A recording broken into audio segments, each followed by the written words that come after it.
Hi there, I'm Mindy Jensen. And I'm Carl Jensen. And this is the Mindy and Carl on Money podcast, where we talk about what happens after you reach financial independence. Why do we call this show Mindy on Money?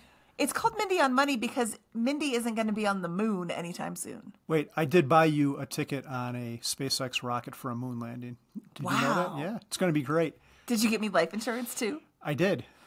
Do they even give life insurance for moons? Probably not.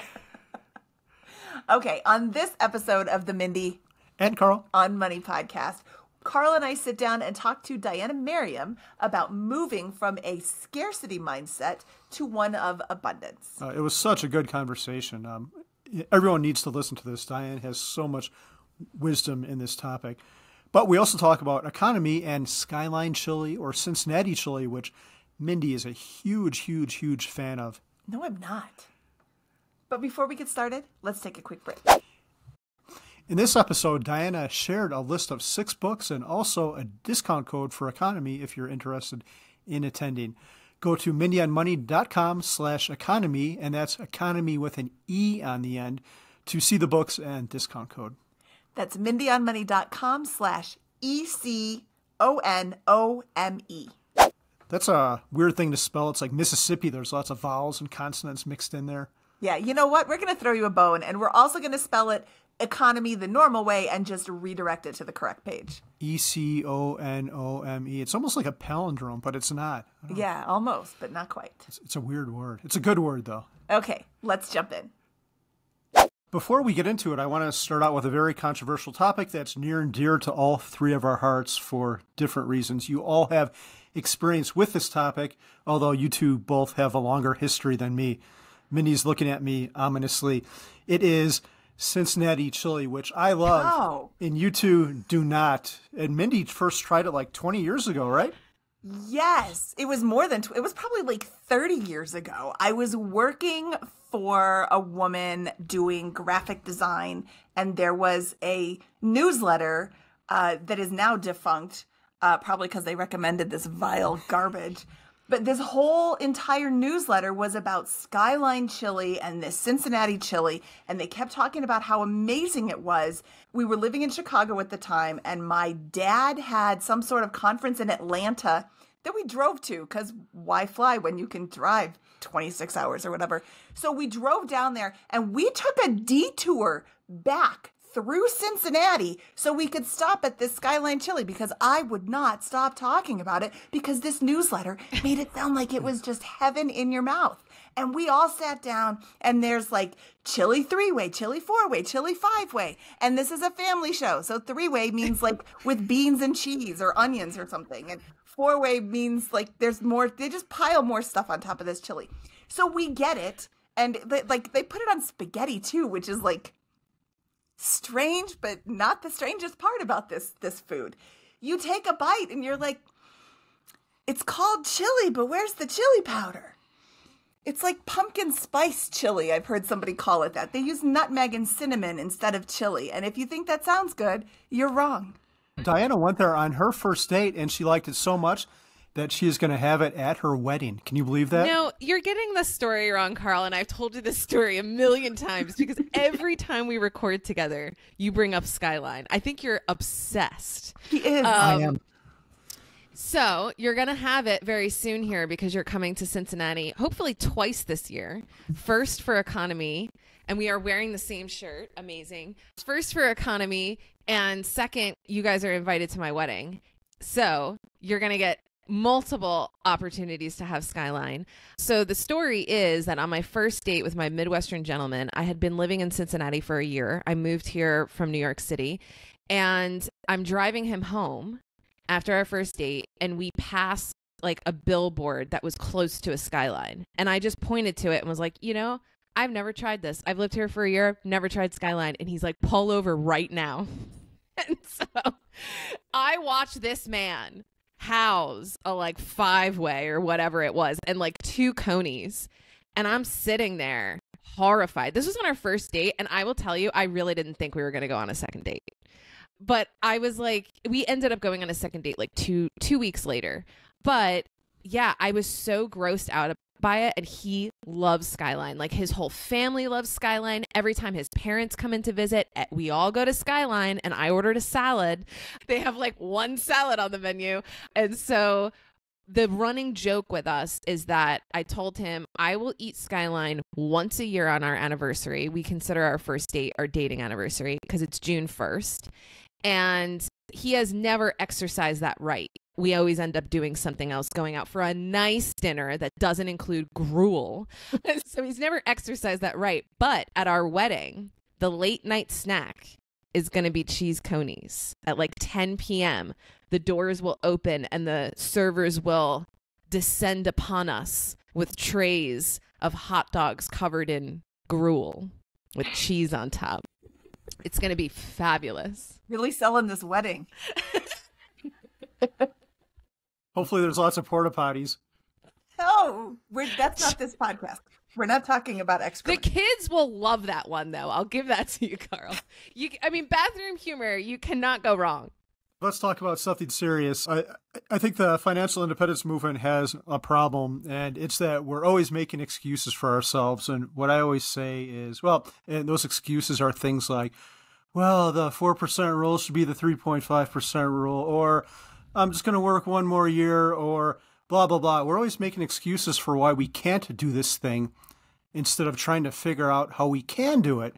And what we're trying to do is retire. So when you gave your talk at Campfire Rocky Mountain, it spoke to my heart because you put in better words all the things that's been churning around in my brain. And Mindy wasn't there, by the way. Can you give us a brief overview of your talk at Campfire Rocky Mountain? And I actually pulled it up and looking at my slides and my notes to refresh my memory because I did that speech back in July, and I wrote it and I did it once, and I've never talked about this really again, so I'm glad that you're bringing it up. Okay. In the speech was called "Retirement is an Optimistic Act," and really I was exploring this kind of tension between when you're pursuing FI and you come up with your FI number and you're doing everything you need to do to be financially responsible. All of that is kind of like based on scarcity. The pursuit of FI is based on pessimism and scarcity. But then when you actually reach FI and you retire, that is an optimistic act, right? So all of a sudden you've got to kind of like shift your mind and your soul to interact with your money differently if you're ever going to enjoy retirement. And that is a huge leap for most of us. And so that's kind of why I wanted to address the fact that like the skills and the mindset that get us to FI and give us the ability to retire early kind of hinder us from enjoying what we built. Yeah, and so we've got to shed that stuff. Did you write that specifically for Carl? I did. I Because I listened to you guys on that Ramit Sethi. I know you're done talking about that. But like I listened to that episode and like I don't agree with everything Ramit says, but I do think he makes some valid points. But at the same time, I feel like you guys didn't have the opportunity to tell the full story. You know, like I feel like that knowing you guys, there is more to this that wasn't included. And it's just, to me, it's worth talking about it more. Yeah, I would say you're right, although we recorded for probably twice as long as what ended up coming out. And it's his show. He wants to promote people living their rich life. So he's going to edit it so it goes towards, the message that he's trying to say. But, there were a few things that I didn't agree with. But for the most part, I did agree with him. Yeah. We reached out to him. We were on the show on purpose. And we took a lot away from it. And it was absolutely a net positive to go on there. But yeah, you do have to shift your mindset. And I think that waiting until you're retired to shift your mindset is a bad timing, bad choice. You need to start shifting well before you're retired, well before you're ready to pull the plug, because otherwise you're like, your whole life is changing. instead of like little incremental changes that help you kind of shift into retirement. You're not financially independent, right? Yet? No, I'm not. I retired from my corporate career when I was 6 years away. Okay. And I just recently, a big part of this talk too is I just recently started telling people I retired from my corporate career at 33 years old. And most people would say like, oh, but you're still working. Oh, but you don't have 25 times your annual expenses. There's all these like, I think there's a lot of misunderstanding around our common language. What is retirement, right? How could I retire if I'm not FI? And what I included in this speech, and maybe like we're switching gears too much, but I talked about how I really appreciate Leaf from Physician on Fire. He has this definition of retirement that he says it's a verb. It's not an adjective. It's not a noun. It's a verb. And it's also a lot nicer than saying that you're unemployed, which is the reality, right? I'm unemployed. I work 4 hours a week. I make $1,200 a month. It's enough to cover my expenses comfortably. And I run a business that doesn't make any money, right? So it's like on paper, I'm not very successful. And so isn't it nicer to say that I'm retired than I'm unemployed? But I'm also financially fine. I reached Coast Fi. I have a really strong cash cushion. I make enough income working 4 hours a week for what my family needs from me, right? And so I don't think retirement is about not working. I think it's about separating your finances from your work. And I live this really unique lifestyle where I get to create what I want to see in the world, and the consideration for how much I'm paid is not a part of that decision making. And so I feel like I'm in an incredibly privileged position. It makes me feel rich AF. Can we edit that out? You can say AF. Oh, I get to live in a world, or I get to create what I want to see in the world. Please repeat that one more time. Yeah, I get to create what I want to see in the world without any consideration of being compensated for that. I mean, that's the way billionaires live. You know what I mean? To like not have what kind of income I'm going to make from the work that I'm doing to have any impact on my decision making. That is a very unique position to be in. And even people that are financially independent wouldn't do that, right? I was just having a debate online when I was talking about how I don't make money from my business. And people were saying, oh, well, that will only last for, you can only last for so long on passion and like not making money from the work that you're doing. It's going to burn you out over time. And I'm like, I think that it's an incredible position to be in, that I get to do what I want to do and I don't have to worry about how much money I'm going to make from it. But let me get back to retirement as a verb. This is what Leaf says about it. He says, I love the word retire as a verb. I retired from medicine. My dad retired from his dental career after the markets recovered from the Great Recession.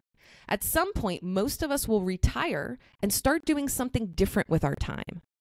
I'm not a big fan of retired as an adjective or retirement as a noun.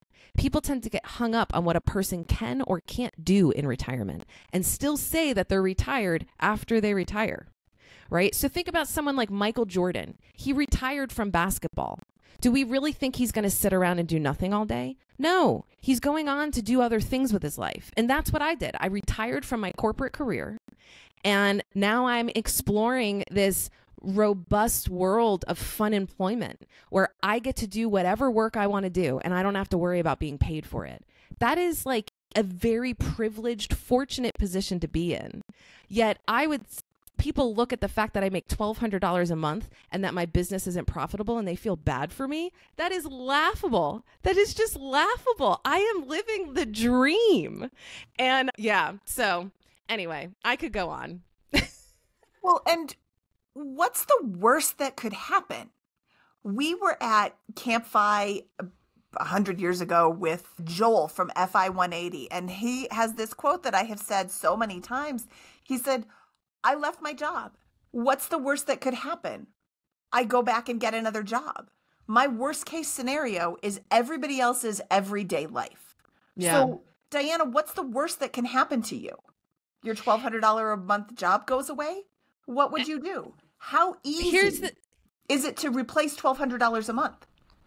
Here's the thing that just boggles my mind about how fortunate we are in the FI community. I think the FIRE movement attracts some of the most ambitious, intelligent, creative, and generous people you'll ever meet, right?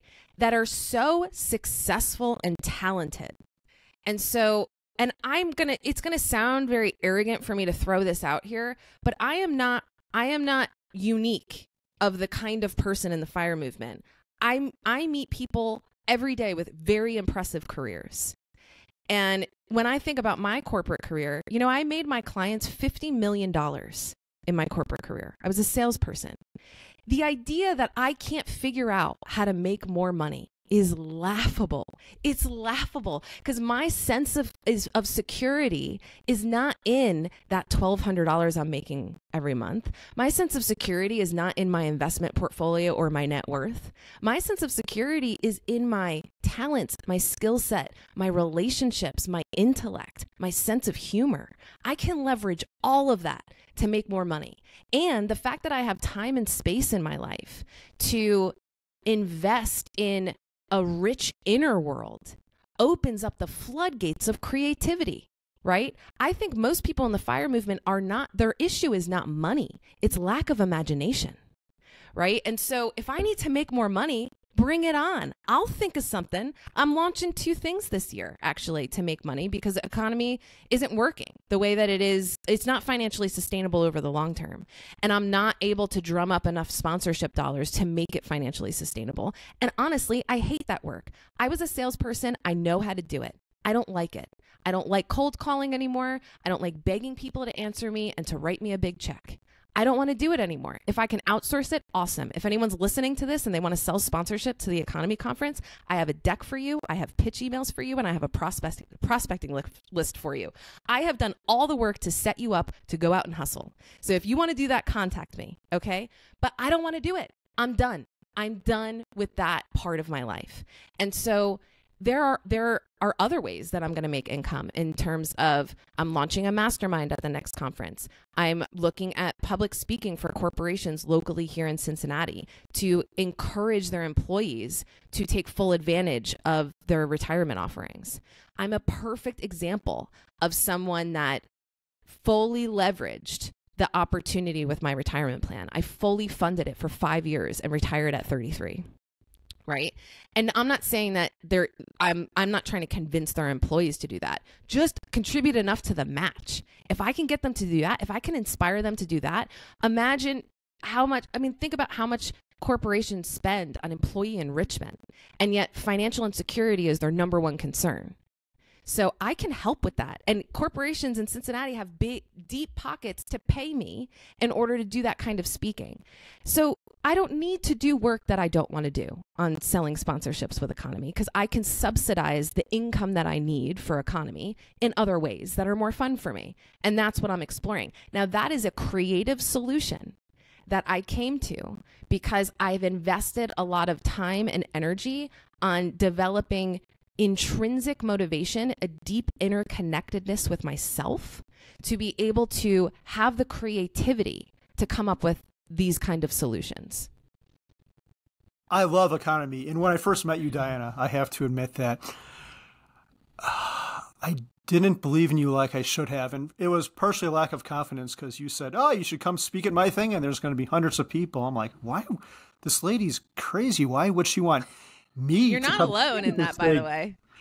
Yeah, so I didn't believe in it. And I didn't go the first year, but then I went the second year and we've been every year since. This will be our 3rd year going. So if there's anyone in the audience who can help Diana in any way, I'd appreciate it. And I'm looking at you, Skyline Chili. I sense a big sponsorship opportunity in the future, both financial and catering a lunch to the EconoMe attendees. But seriously, this and I know we have a ton of EconoMe fans. My other podcast, Mile High Fi, isn't huge. We have, I don't even know what we have, a couple thousand downloads. But in our group, there's probably like 50 or 60 people in just our little Facebook group. Maybe a quarter of them are going to EconoMe and probably half are returnees. I tried to join your Facebook group and you guys won't let me in.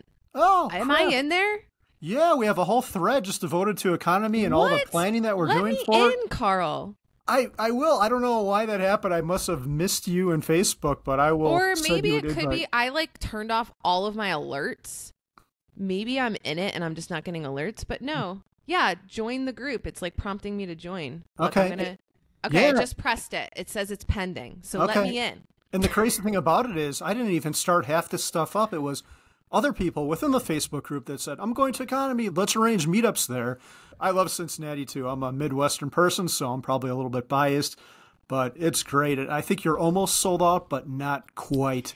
80%. This is 80%. nuts, Carl. Even since I talked to you 2 days ago, we sold so many more tickets. We've sold 40 tickets in 1 week. I don't know what is going on with people, but I only have 100 tickets left. We're at 80% capacity, and both official hotels are sold out. We have filled 2 hotels with money nerds. It's going to be one. I mean, I can't curse, but it's going to be an insane party. Insane. And the lineup this year, I mean, the year that you spoke, that was 2021, I thought I was never going to be able to top that lineup. And I'm not saying that I have. I'm saying that I am equally excited about this lineup. And the fact that this community has so many amazing people, it's like I just feel like I have a pipeline of speakers for so many years to come.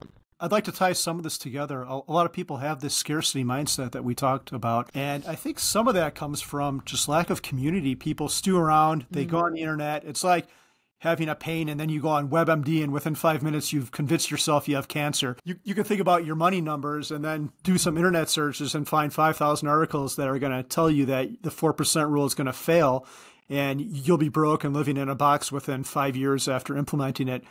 And that's where I think events like EconoMe are so good, because you get to see people in all walks of it. People like us who are already, well, I guess I'm retired. I'm Wi-Fi. So we're not quite there. But there are other people like that. And I think the money is actually probably the least important aspect of these events. It's the people and the inspiration you get and hearing their stories and all the cool things people are working on. I swear I'm not getting paid to say any of this, but we have such a... So I hear people say all the time, like, I don't want to go to Campfire, EconoMe, or FinCon because it's going to be a bunch of people talking about index funds, but it never is that. That might come up for like 0.5% of the time, but it's people talking about their dreams, their travel tips, and all these crazy things that they want to do with their life. If you want to be inspired, there's no better thing to do than go to something like EconoMe. Well, and it just shows you that there are other people like you in a similar situation. I haven't been to EconoMe and heard somebody say, oh, there's nobody here like me. Everybody is super excited to be there. Even the introverts are super excited to be there. Even they're just standing there absorbing the conversation. They're still absorbing it. They're getting the information. They're getting the community, and they're getting the sense that they're not alone on this journey. And we live in Longmont, Colorado, which is like Mecca for FI. So it's kind of easy for us to forget about the fact that there are people who live in these FI deserts, but they're everywhere, these FI deserts. So having a place where you can go, where you can talk to people face to face. I mean, I meet people at every event that I then continue to have conversations with until the next event, where I meet up with them again, say hi, and continue to have conversations with them. I mean, we've met people at Camp Vise, at Chautauquas, at EconoMe, online, in all these different groups, and just being able to communicate with somebody on the same level, in the same position, or in a similar position, or, you know, maybe somebody's a little bit ahead of you, a little bit behind you. Just being able to talk to somebody who knows the language that you're speaking is so helpful and inspiring. And, you know, you can be hit with some pretty big unexpected bills. And to be like, ugh, forget this FI thing. I'm never going to do it. It's never going to work for me. When you're in this little FI desert and you don't have anybody to talk to about this, yeah, it can really seem like that. But when you share that with other people who are in the same community, understand what you're going through, oh, you know what, that happened to me too, and here's what I did. And just understanding and having the same language that you're speaking is so, so, so helpful. Absolutely. I truly believe that the most important things in life are your health and relationships. If you can make investments of money in those two areas, you will be richer for it. And I think about how intentional this community is in the way they spend money and the way they take care of their health. I mean, as much as you made a good point, Carl, that people think, oh, we're just going to be talking about money the whole time. Over 30% of the EconoMe audience is already FI and retired. They've already won the game of money. It's not something that they worry about every day anymore. They're at EconoMe to talk about purpose and what's next in their life, right? And so, yes, there's money talk, but there's so much more, because really money is just the tip of the iceberg of what we have in common. But I think the way that we live, if we're interested in FI, shows that we're a pretty intentional person. We're intentional about how we think about money and how we spend money. We're intentional about what we put in our bodies and how we exercise and how we take care of ourselves. But when it comes to relationships, a lot of us are just subject to who's conveniently around, right? We're friends with the people we work with. We're friends with our neighbors and the people we went to school with. But if you want to be intentional about who you are allowing to influence you and how you are prioritizing the relationships in your life, if you are the kind of person that I know the FI community is, it is worth it to get on a plane and put yourself in the room of other people that are like you. Because I can't tell you, tapping into this community has completely altered my path to FI. I wouldn't have quit my job 6 years before FI if it wasn't for the many conversations that I had with FI people while I was making that decision. And even here's another kind of tie together between community and abundance, because we're talking about how do you move from scarcity to abundance. I had a job offer about a year after I quit my job, and it was my dream job. It was like $150,000 a year. It was a brand that I really respected. It was running a department. The president of the company really wanted to hire me because I did a consulting project for them, and they loved it, right? And this, if I was still in my career, this would have been my dream job. And who did I call when I was making that decision? I called Jeremy Schneider over at Personal Finance Club that I met because of EconoMe. I met him at FinCon, another event that's very complimentary. And he turned down a job with Microsoft that paid $150,000 when he graduated college to start his own business. So he knows what it's like to walk away from money. And I talked through it with him, and he said, "You'd be an idiot to take that job. Here's all the opportunity cost of you taking that job." And the president of the company was very clear that they were not going to support me producing EconoMe, and they weren't going to support me podcasting. If I took that job, I'd have to give up on my babies that EconoMe is my baby. Optimal Finance Daily is a job for me, that I took on. I'm a host to that show. I don't own it. But that was their expectation, is that I would deprioritize what I've created to work for them for $150,000 that I don't need. That's a huge opportunity cost, right? And so if I would have called my other friends and family that aren't of this FI mindset, they would have convinced me to take the job. You have to be careful about who you let influence you. And the people in this community are the most intelligent, creative, and generous people you'll ever meet. It is worth it to get on a plane. You said something so amazing earlier in our conversation. I think it might be my favorite part so far. You said you get to do work that's aligned with your values. How many people get to say that? Like, how many people go to a job and they're doing graphic design for a paint company? And if you really love paint and graphic design, maybe that is your life's calling. But I don't think most, I would say the overwhelming majority of people would not do whatever they're doing for free or for a minimal amount of money. It just... Yeah. They're doing it, they might enjoy it, they might get some kind of purpose and meaning from it, but it's not, if they could really be doing the work that's in their heart, it would not be what they do on a daily basis. And you are. And you aren't even FI yet, you're post-FI. That's what your life has let you do. So I think people overvalue the money part and undervalue what you're doing, the living a life close to your values. Totally. And doing what you think you're supposed to be doing, which I think is super amazing. Here's the thing, Carl. I can always make more money. I can always make more money. I will never be 36 again. You know what I mean? That I am at a time in my life where I have endless energy and enthusiasm and health. I just, and I'm not like, to me, I think 40s and 50s are the best decades. I can't wait. I mean, Brad just had his 40th birthday last year, my Midwestern gentleman.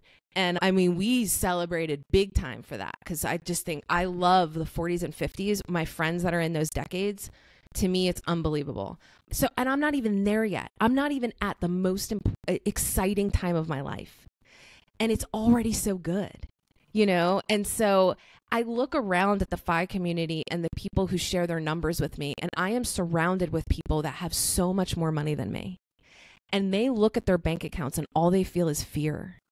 And I think it's madness. I think it's madness. The fact that we don't feel appreciative and immense gratitude at our good fortune is I can't wrap my head around it. We are so fortunate. And I want us to look at our bank accounts and our net worth and feel a sense of peace. I think it's really important, because what I've learned about money is that it is only as valuable as your clarity on how you're going to use it and your comfort level of how much is enough. If you don't have clarity and comfort around your money, you have scarcity. And I want to help people move to abundance, because no amount of money is going to solve that. You guys can have $10 million right now. If you have a scarcity mindset, the amount of money will not make a difference. That is an inside job. And I think we are asking our money to do more emotional labor than it's capable of doing, you know? Yeah. And how do we get over that? Because I don't think you're wrong at all. I think that there are a lot of people in this space and just in general in life that have this scarcity mindset. I need more. I need more. Yeah. I will never have enough. Well, you know, we did an episode a couple of weeks ago about enough, the concept of enough, how you can define enough for yourself. And, you know, I think that's a really important exercise to go through as you're on your journey to financial independence, is to just define what does enough mean for you. But, you know, how do you become comfortable with how much money you have? How do you go from scarcity to I have enough?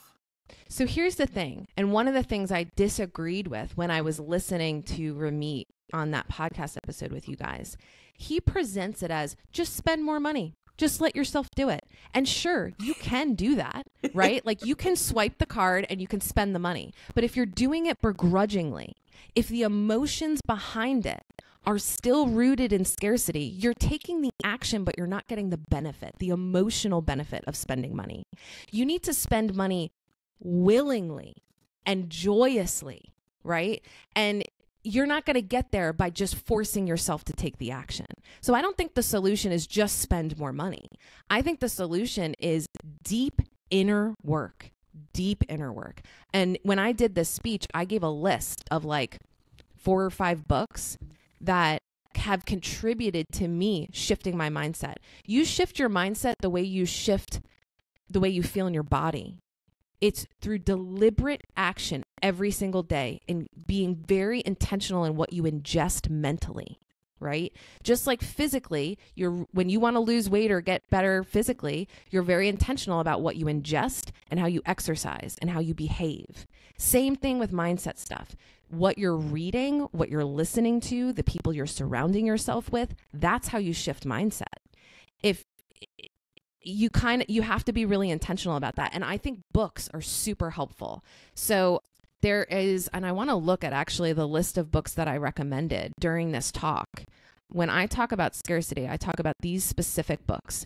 The Obstacle is the Way by Ryan Holiday. It's rooted in Stoicism.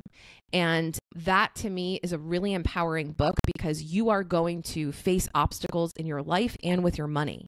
And to be able to have a comfort level around, I can handle whatever life throws at me, is a very empowering mindset to have. The other book is called The Pathless Path by Paul Millard. And he really helped me have a mental framework on being comfortable with uncertainty, because the reality is it doesn't matter how much money you have. Life is uncertain. Something could happen that could you could have a black swan event that could completely wipe you out. Maybe it's not statistically something you should worry about, but it's totally possible. And so to be able to embrace and be comfortable with uncertainty, I think is really important. There's another book called Do Nothing by Celeste Headley. I think this should be required reading for anyone quitting their job, because you're about to open up a ton of space in your life. And I think most of us feel that we have a lot more intrinsic motivation than we actually do. And we are addicted to work, and productivity is a part of our culture.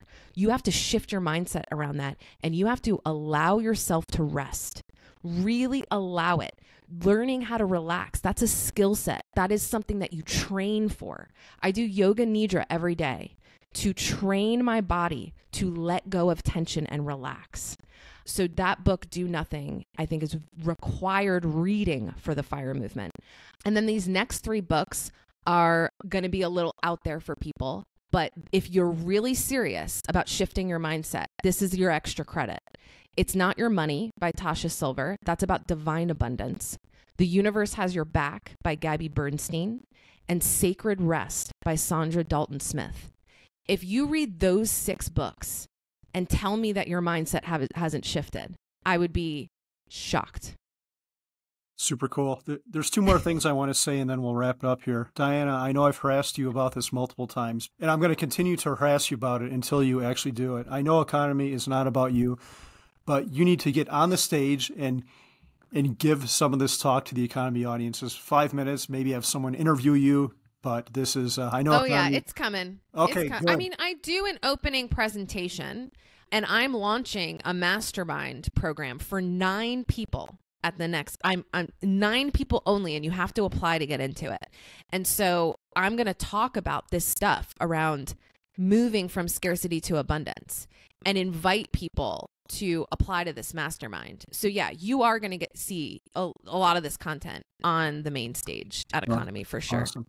And the other thing I'll say, I would say the FI community skews more towards introverted people, maybe because there's probably a higher percentage of engineers and people like that. Would you both agree with that? I don't know that it would skew towards introverted people, although, because when I go to these events, I'm constantly talking. Okay. And I'm constantly talking with, lots of other people. I'll tell you what I see with that. A lot of people worry, well, I'm an introvert. Am I going to be able to not freak out in this kind of environment, right? Here's what I see. I see this wide spectrum of people in the FIRE movement. Some are like wildly extroverted like me. And then the other side of the spectrum are people who are fairly quiet. And when I think about what does it mean to be an introvert versus extrovert, it doesn't necessarily mean I like people or I don't like people. It's really about where you get your energy from. When you're an introvert, even if you really like someone, you can find it a little bit draining to have too much human interaction. When you're an extrovert, you get so much energy from other people. But even as someone who is an extreme extrovert, if I'm with the wrong people, it will drain my energy. So that's actually one of the things in that book about sacred rest. She talks about social rest. And I thought she was going to say in that chapter, be by yourself and don't be around so many people. But what she says is you got to be around the right people who give you energy, whether you're an introvert or an extrovert. And I will tell you that this room at EconoMe is the right people. This is such a warm and welcoming community.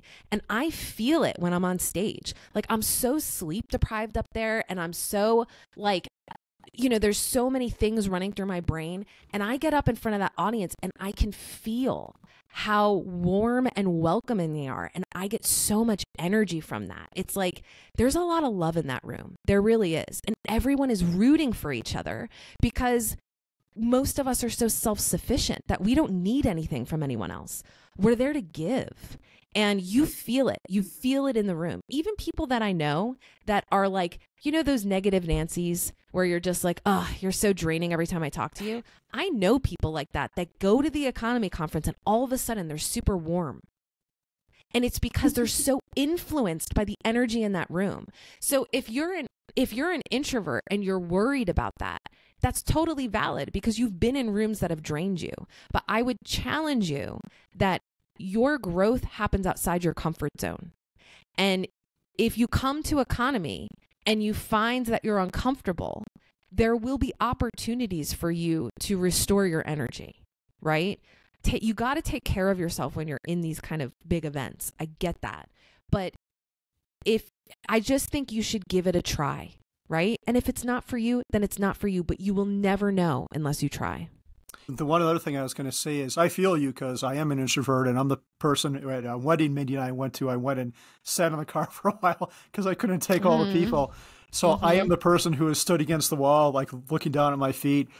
I forget which EconoMe it was, but I posted something on social media saying, hey, if you're coming, you should come talk to me. I'd love to meet new people. And this lady comes up to me at one of the parties and said to me, she's like, I'm super shy, but you seem like a safe person to talk to. And we had a nice conversation. So if you're introverted, don't feel shy to come up and talk to Mindy or me. Mindy will talk your ear off. I'll talk to you. I probably won't talk as much as Mindy will, but know that you're not alone. And like Diana said, I think introversion is a spectrum. And when you're with your people, you're not so much of an introvert anymore.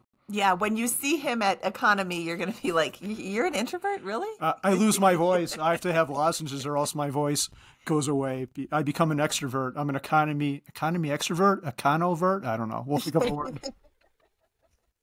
Econovert is not the right word. And I want to go a step further and say it's not just Mindy and Carl and Diana that are going to be able to talk to you. It's literally every person there. I remember being in conversations with people, just loose little groups all over the space at the top of the stairs, and people would come up, and I watched in many different groups, the group expands to welcome in these new people. And even if they don't say anything, you can tell that they feel like they're part of the group. And I think it takes a lot of courage to walk up to a group that you don't know. But all of these groups, I never saw a group be like, we're talking, go away. Like everybody was super, super welcoming. Absolutely. So we cannot wait to see you in a couple, how many weeks are we? Like about 8 weeks, right? 9? Are we 9? 9 I don't know. weeks. Last I counted 10, and it feels like a year. Like every day feels like a year because so much is happening. But let's see. 1, 2, 3, 4. So when is EconoMe? It is March 15th through 17th of 2024. So I don't know when this episode's going to air. March 15th through 17th of this year. We're looking at, 9 weeks away, 10 weeks, something like that. And one other cool thing about EconoMe is there is a unofficial, I have to stress that because Diana's not going to be there, but an unofficial opening party that Mindy and Doug are going to host. We're planning that right now. And what day is that? That'll be Thursday, March 14th. Did I get the date right? Yes. March 14th, yes. Yeah, so the conference is the 15th through the 17th, but if you want to take full advantage of the entire conference, plan on getting there on the 14th. And where can people find out more about EconoMe? Yeah, so you can go to economyconference.com, and remember that EconoMe is spelled with an M-E at the end, not an M-Y. If you're watching the video, you can see it on Carl's shirt. So economyconference.com, you can look at the schedule, you can look at the speaker lineup, you can look at all of our programming, and you can buy your tickets there and use your discount code. Diana, this was so much fun talking to you. I really appreciate your time. Thank you so much, and we will talk to you soon. Thank you so much, guys. Good to see you.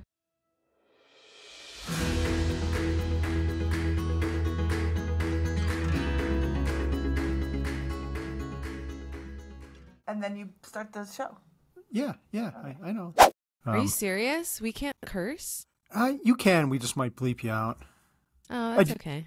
I do like cursing, but I love cursing. Where did you get this policy from? That's I not don't- how you guys speak in real life. I can get down with that. I didn't realize this was a family show. I'm not used to being on family shows, but Well- I can totally with it. We literally just said it was a family show. I think I did okay. That was on you, Carl. We can't curse?